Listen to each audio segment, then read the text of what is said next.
Is Nigeria a joke? How do you prove a massacre without dead bodies?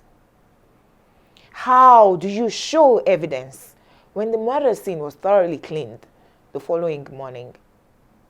Who will investigate the crime when the police, the ones to carry out thorough investigations, were alleged to have come in the wee hours of the morning to finish off what the army started? Oh, who will save the people now when the army is complaining of police brutality? A federal minister said the Lagos Judicial Panel of Inquiry on NSAS doesn't have the right to look into federal agencies. The minister is not even waiting for the white paper, like other government apologists. Yet, it was the principal, the president, who instructed that these panels be set up. Why didn't he advise him then? We didn't even know that the president thought the protests were to remove him from office at the time. Some members of that panel in Lagos put their reputations ahead of themselves and leaked their report before a white paper would come out and retell the story. They said the report had errors. Of course, they weren't there.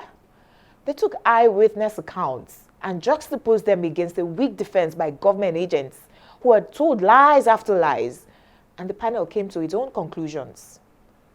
We saw that massacre happen live on social media, so the report didn't tell us anything we didn't already know. In fact, I saw someone tweet while it was happening that his brother had just been shot and they were taking his body from him. So if a report comes out to say bodies were carried away, it buttresses what some of us saw and read at the moment the shootings were ongoing. That the account of the army, who initially said they weren't even at this crime scene.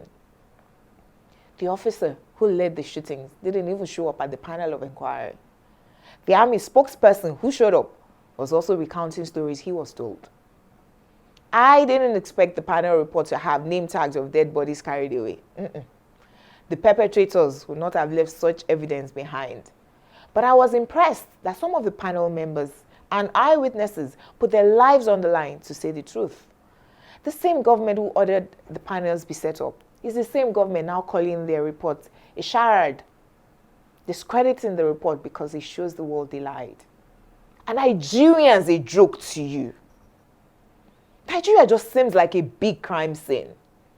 A church service that was streamed live had a woman come to testify of how her son was picked up by SARS. Yes, the same band one in September.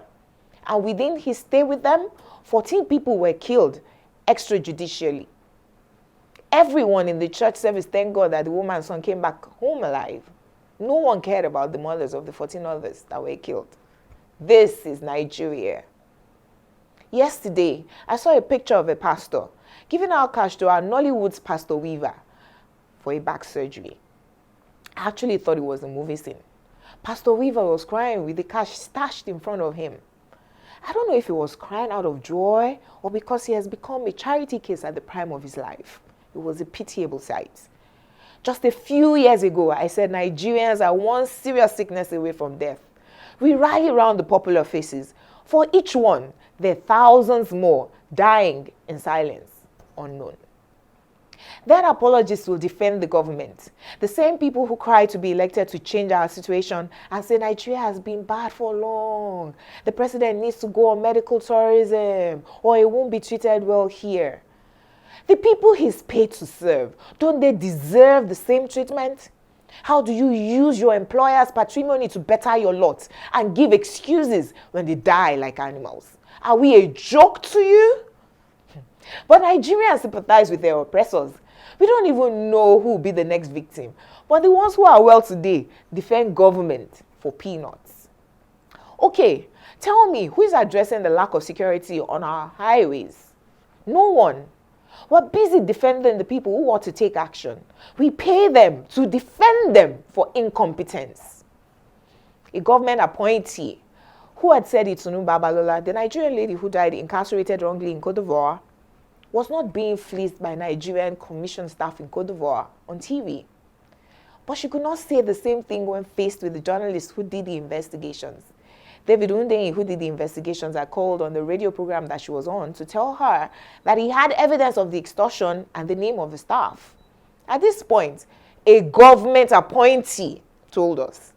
That's the Ministry of Foreign Affairs issue. Are we a joke to you? Will the people who watched you defend that extortionist staff on TV all listen to this radio program to see you recant?